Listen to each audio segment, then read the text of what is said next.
नमस्कार मित्रों, पिछले कार्यक्रम में हमने कुंभ लग्न के लिए सूर्य प्रथम से लेकर तृतीय भाव तक क्या फलित उत्पन्न कर सकते हैं, इसके पीछे क्या तर्क है, क्या लॉजिक है, इसको समझा है। इस कार्यक्रम में हम चतुर्थ से लेकर षष्ठ भाव तक सूर्य क्या फलित उत्पन्न करेंगे, इसके पीछे क्या तर्क है, क्या लॉजिक है, इसको समझेंगे। चलिए शुरू करते हैं चतुर्थ भाव से। अगर हमें फलित देखना है तो हम पहले कारकत्व से क्या फलित उत्पन्न होते हैं ये देखेंगे, भाव स्थिति से क्या देखेंगे, उसके बाद भावेशत्व से देखेंगे और सबसे बाद दृष्टि योग से क्या फलित उत्पन्न होते हैं ये देखेंगे। तो शुरू करते हैं चतुर्थ भाव से।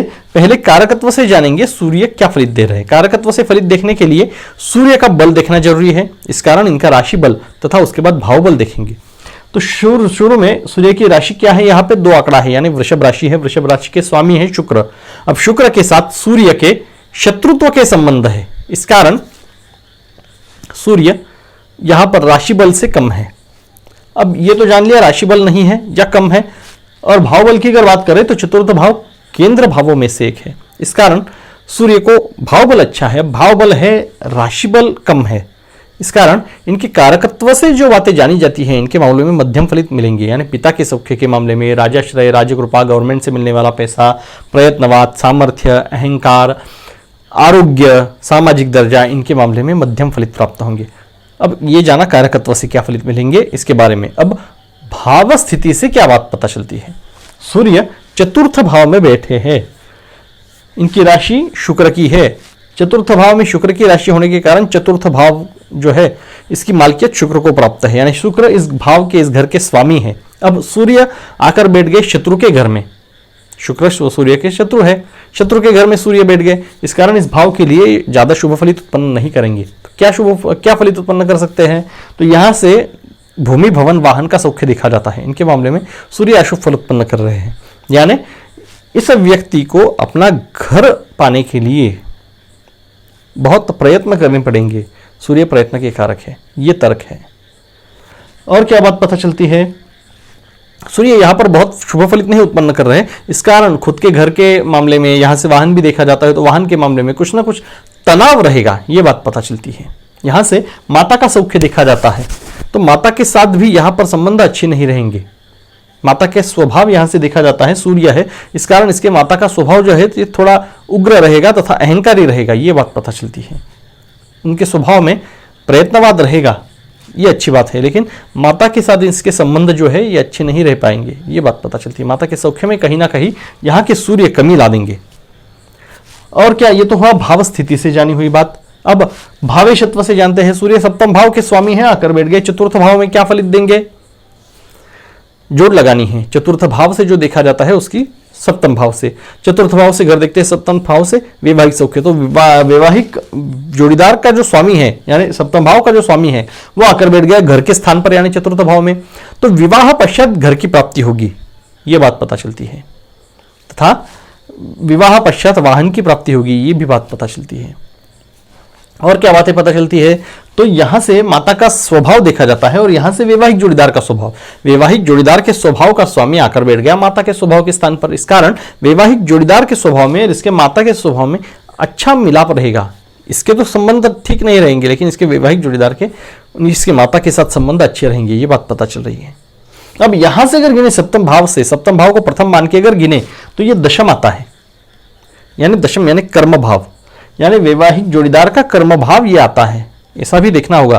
तो वैवाहिक जोड़ीदार क्या कर्म करेगा, तो सूर्य से संबंधित कर्म करेगा, इस बातों का पता चलता है, यानी ये गवर्नमेंट में कहीं रहेगा। सूर्य राजकृपा अधिकार का कारक है, यहाँ पे हालांकि उसको राशिबल कम है, लेकिन अधिकार में थोड़ी कमी आएगी, लेकिन रहेगा गवर्नमेंट में, ये बात पता चलती है। इसका जो जोड़ीदार है ये नौकरी या कोई काम धंधा करता होगा, ये भी बात पता चल रही है। अच्छे अधिकार के पोस्ट, मध्यम अधिकार के पोस्ट पर काम करता होगा, ये बात पता चल रही है। अब ये जाना हमने भावेशत्व से। दृष्टि योग से क्या पता चलता है, सूर्य चतुर्थ भाव में रहकर दशम भाव पर दृष्टि डाल रहे हैं पूर्ण। दशम भाव में 8 आंकड़ा है, यानी मंगल की राशि है, सूर्य मंगल में मित्रत्व के संबंध है, इस कारण ये मंगल के घर को पूर्ण दृष्टि से देख रहे हैं। अब इस घर के लिए शुभ फलित उत्पन्न करेंगे, कर्म के संबंध में शुभ फल उत्पन्न कर रहे हैं, तो क्या करेंगे, तो कर्म और सूर्य को जोड़ दो, तो इसके जो कर्म है ये गवर्नमेंट में रहेंगे। सूर्य गवर्नमेंट का कारक है, इस कारण गवर्नमेंट में किसी मध्यम पोस्ट पर, मध्यम इसलिए क्योंकि सूर्य को यहां पर मध्यम बल प्राप्त है, इस कारण तो मध्यम पोस्ट पर यह व्यक्ति रहेगा, ये बात पता चलती है। तथा ये जो स्थान है ये पिता का स्थान है, सूर्य पिता के कारक है, कारक ग्रह कारक स्थान को देख रहे हैं, इस कारण पिता का सौख्य इसे अच्छा प्राप्त होगा। तथा माता के स्थान पर बैठकर पिता के स्थान को देख रहे हैं, इस कारण इसके माता में और इसके पिता में अच्छा तालमेल रहेगा और संबंध अच्छे रहेंगे, ये बात पता चलती है। अब हमने सभी तरफ से जान लिया, कारकत्व से क्या फल देंगे, भाव स्थिति से क्या देंगे, भाविष्यत्व से क्या देंगे और दृष्टि योग से क्या देंगे। अब आगे चलते हैं, अगले भाव का भी हम इसी सूत्र के साथ फल देखेंगे। तो पंचम भाव में अगर सूर्य आ गए तो क्या फलित देंगे, सबसे पहले कारकत्व से सूर्य की राशि क्या है, 3 आंकड़ा है यानी मिथुन राशि। मिथुन राशि बुध की है, बुध के साथ सूर्य के ना शत्रुत्व के संबंध है ना मित्रत्व के, समत्व के संबंध है, मध्यम संबंध है, इस कारण सूर्य को मध्यम राशि बल प्राप्त है। भाव बल की अगर बात करें तो पंचम भाव कौन भावों में से है, इस कारण सूर्य को भाव बल अच्छा प्राप्त है। भाव बल है, राशि बल मध्यम है, इस कारण इनको इनकी कारकत्व से मामले में जो बातें देखी जाती है इनमें मध्यम फलित प्राप्त होंगे। यानी पिता का सौख्य, प्रयत्नवाद, राजकृपा, गवर्नमेंट से मिलने वाला पैसा, प्रयत्नवाद, स्वाभिमान, अहंकार, सामर्थ्य, सामाजिक दर्जा, आरोग्य, इनके मामले में मध्यम फलित प्राप्त होंगे।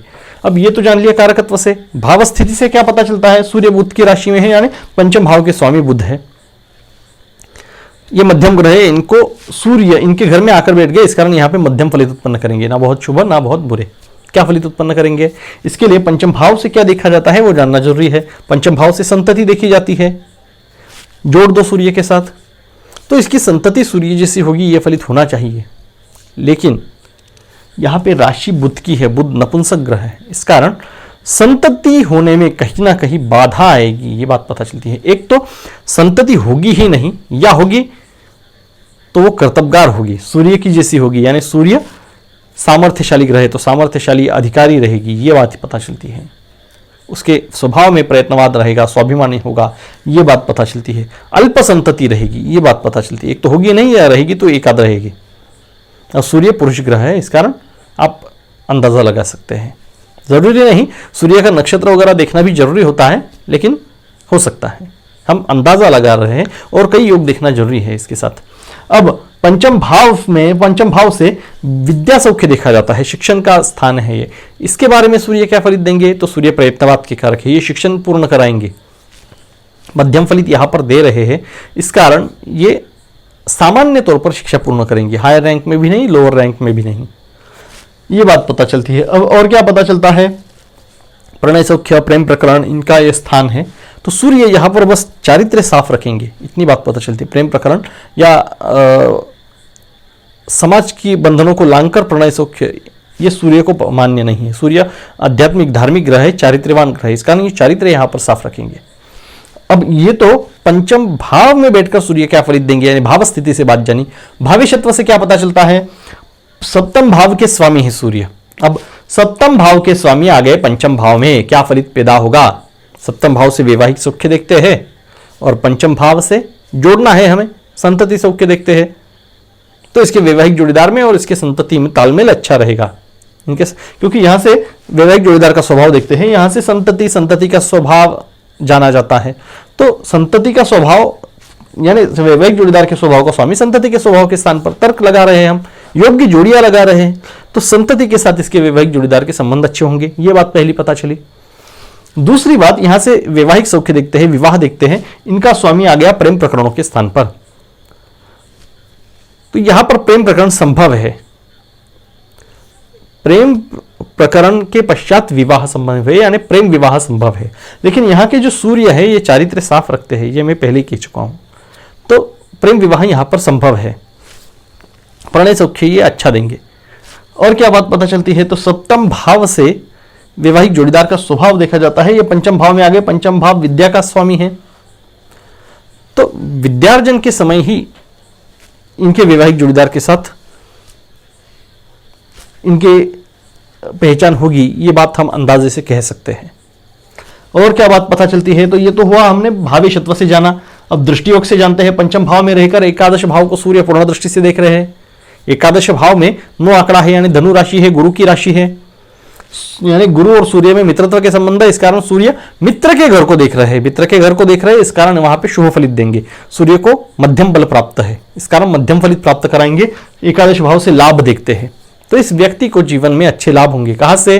तो सूर्य गवर्नमेंट के कारक है, गवर्नमेंट से या किसी अधिकारी वर्गों से इसको अच्छे लाभ प्राप्त होंगे। संतति स्थान से देख रहे हैं, इस कारण संतति से भी इसे अच्छे लाभ प्राप्त होंगे। तथा ये वैवाहिक सौख्य के जोड़ीदार, वैवाहिक जोड़ीदार का स्वामी है, संतति स्थान में बैठकर लाभ भाव को देख रहा है, यानी इस कारण इसको वैवाहिक जोड़ीदार से भी लाभ प्राप्त होंगे, क्योंकि विवाह स्थान का ये स्वामी है। हम बस तर्क लगा रहे हैं, आप तर्क की ओर ध्यान दीजिए। यहां से लाभ स्थान से मित्र भी देखते हैं, ज्येष्ठ बंधु भी देखते हैं, इनकम, जीवन में मिलने वाला इनकम भी देखते हैं। तो इनके मामले में भी क्या फलित मिलेंगे? तो इस व्यक्ति को मित्र तो रहेंगे, मित्र के स्थान को सूर्य देख रहे हैं, सूर्य राजा ग्रह है, राजकारण के ग्रह है, इस कारण इसके मित्र राजकारण में हो सकते हैं, इसके कारण उनको इसको लाभ मिलेगा। इसके ज्येष्ठ बंधु के स्थान को ये देख रहे हैं, इस कारण ज्येष्ठ बंधु के साथ संबंध अच्छे होंगे, यहाँ के लिए शुभ फलित उत्पन्न कर रहे हैं, इस कारण संबंध अच्छे होंगे। इसके ज्येष्ठ बंधु भी गवर्नमेंट से संबंधित रहेंगे, क्योंकि सूर्य की दृष्टि है। ये सारी बातें दृष्टि योग से पता चल रही है। अब हमने कारकत्व, भाव स्थिति, भावेशत्व और दृष्टि योग चारों तरफ से जान लिया। अब षष्ठ भाव में अगर सूर्य बैठ गए तो क्या फलित देंगे ये जानते हैं। कारकत्व से क्या फलित देंगे? राशि देखिए, 4 आंकड़ा है, यानी चंद्र की राशि है। सूर्य और चंद्र में मित्रत्व के संबंध है, यानी इनको राशि बल अच्छा प्राप्त है। भाव बल की अगर बात करें तो ये रोग स्थान है, यहाँ पे सूर्य अपने गुण प्रदर्शित करने में सिकुड़ से जाते हैं, रोग स्थान है ये, इस कारण इनको भाव बल नहीं है। भाव बल नहीं है, राशि बल अच्छा है, इस कारण इनके कारकत्व के मामले में मध्यम फलित प्राप्त होंगे, यानी पिता का सौख्य, अधिकार, राजकृपा, राजाश्रय, गवर्नमेंट से मिलने वाला पैसा, प्रयत्नवाद, अहंकार, आरोग्य, सामाजिक दर्जा, इनके बारे में मध्यम फलित प्राप्त होंगे। अब ये तो जाना कारकत्व से। भाव स्थिति से क्या पता चलता है? सूर्य षष्ठ भाव में है, षष्ठ भाव से रोग देखे जाते हैं। अब ये तो देख ही लिया है कि यहाँ पे चंद्र की राशि है, यानी षष्ठ भाव के स्वामी चंद्र हुए, सूर्य आकर बैठ गए मित्र के घर पर, इस कारण इस घर के लिए शुभ फलित देंगे। किन मामलों में? तो षष्ठ भाव से जो बातें देखी जाती हैं उन मामलों में। षष्ठ भाव से रोग देखे जाते हैं, सूर्य यहाँ पर शुभ फलित उत्पन्न कर रहे हैं, इस कारण ये व्यक्ति को निरोगी रखेंगे। लेकिन सूर्य के कारकत्व से नेत्र तथा हड्डियां वगैरह देखा जाती है, तो इनके संदर्भ में, इनके संबंध में इस व्यक्ति को कभी ना कभी जीवन में रोग संभव है। ये बहुत बड़े रोग नहीं देंगे, लेकिन जीवन के किसी पड़ाव पर ऐसे रोग, नेत्र से पीड़ा संभव है, हड्डियों के रोग संभव है। तथा और यहाँ पे राशि जो है ये कर्क राशि है, तो कर्क राशि से संबंधित रोग भी संभव है। जल राशि है ये, पेट के संबंधित, कंठ के संबंधित कुछ रोग इसे परेशान कर सकते हैं। अब ये हुआ षष्ठ भाव यानी भाव स्थिति से फल। अब सप्तम के स्वामी आ गए षष्ठ भाव में, यानी भावेशत्व से क्या पता चलता है? तो सप्तम के स्वामी षष्ठ में जोड़ लगाए, सप्तम से वैवाहिक सौख्य और षष्ठ से रोग, तो वैवाहिक सौख्य को रोग लगा दिया। तो यह बात सही है, इस व्यक्ति को वैवाहिक सौख्य की प्राप्ति नहीं होगी, या विवाह हो गया तो इसमें इसका विच्छेद हो जाएगा, ये बात पता चलती है। क्योंकि अगर सप्तम भाव को प्रथम मानकर अगर गिने तो ये भाव 12वां आता है, 12वां यानी व्यय, तो सप्तम भाव का स्वामी उसके व्यय में गया, यानी वैवाहिक सौख्य का व्यय यहां भी दिख रहा है, और सप्तम भाव का स्वामी लग्न के षष्ठ में गया, यानी विवाह सौख्य को रोग लगा दिया, ये बात पता चल रही है। तो इसको वैवाहिक सौख्य, अच्छे वैवाहिक सौख्य की प्राप्ति नहीं होगी, यह फलित यहां पर प्राप्त हो रहा है। और क्या बात पता चल रही है? वैवाहिक जोड़ीदार का स्वभाव यहां से देखा जाता है, और यहां से षष्ठ भाव से शत्रु देखे जाते हैं, तो वैवाहिक जोड़ीदार शत्रु जैसा व्यवहार करेगा, यह बात यहां पर पता चल रही है। अब ये तो जाना भावेशत्व से क्या फलित प्राप्त होगा। अब दृष्टि योग से क्या प्राप्त होगा ये देखेंगे। सूर्य षष्ठ भाव में रहकर द्वादश भाव पर दृष्टि डाल रहे हैं, क्या फलित प्राप्त होगा, क्या फलित मिलेगा? तो द्वादश भाव में राशि है मकर, 10 आंकड़ा है, यानी शनि की राशि। शनि, सूर्य शनि को अच्छे फलित देते हैं, अच्छी दृष्टि से देखते हैं, लेकिन शनि सूर्य को शत्रु की दृष्टि से देखते हैं। यहां पर सूर्य की दृष्टि शनि की राशि पर होने के कारण ये अच्छे फलित उत्पन्न करेंगे इस भाव के लिए। तो द्वादश भाव से व्यय देखा जाता है, और सूर्य यहां पर अच्छे फलित दे रहे, क्या फलित देंगे? सूर्य की दृष्टि है वहां पर, सूर्य व्यय कराएंगे। कहां पे? सूर्य राज्य सत्ता, राजकृपा के कारक है, यानी गवर्नमेंट के संबंधित कुछ काम बनाने के लिए ये व्यय करेंगे और अच्छे फलित उत्पन्न कर रहे हैं, इस कारण जो व्यय कराएंगे वो सार्थक होगा, ये बात पता चल रही है। यहां से बंधन योग देखते हैं, सूर्य वहां पर देख रहे हैं और अच्छे फलित दे रहे हैं, इस कारण इसको बंधन योग नहीं होगा, जेल नहीं जाएंगे ये कभी। यहां से मोक्ष भी देखते हैं, सूर्य की दृष्टि है, सूर्य स्वयं धार्मिक ग्रह है, इस कारण ये व्यक्ति मोक्ष के लिए साधनाएं कर सकता है, ये व्यक्ति धार्मिक होगा, ये प्रथमतः हमें पता चल रहा है। कई सारी बातें हैं जो हम जान सकते हैं। रोग स्थान से सूर्य यहां पर देख रहे हैं, यहां से एक आंख देखी जाती है, दाया नेत्र या बाया नेत्र, ये बात की बात है, हम नेत्र देखे जाते हैं, सूर्य नेत्र के कारक है, रोग स्थान में बैठकर उस स्थान को देख रहे हैं, इस कारण नेत्र से पीड़ा संभव है। रोग स्थान में बैठकर व्यय स्थान को देख रहे हैं, यानी व्यय को रोग लगा दिया, यह भी हम तर्क लगा सकते हैं, यानी इसका व्यय कम होगा, इस कारण सेविंग अच्छी होगी, यह तर्क से हम जान सकते हैं। कई सारी बातें हैं। सूर्य षष्ठ भाव में बैठे हैं, यहां से शत्रु देखे जाते हैं, यहां पर ये अच्छे फलित दे रहे, सूर्य राजा सामर्थ्यशाली ग्रह, इस कारण ये शत्रुहंता होंगे। ऐसे कई सारे तर्क है, ग्रह से और कई बातें जानी जाती है, भाव से और कई बातें जानी जाती है, इनको बस जोड़ना मात्र है और तर्क बुद्धि का उपयोग करना है। अगले कार्यक्रम में सप्तम से लेकर नवम भाव तक हम फलित जानेंगे सूर्य के कुंभ लग्न के लिए। अगर अभी तक चैनल को सब्सक्राइब नहीं किया है तो सब्सक्राइब का बटन जरूर दबाइएगा और जुड़े रहिएगा। नमस्कार।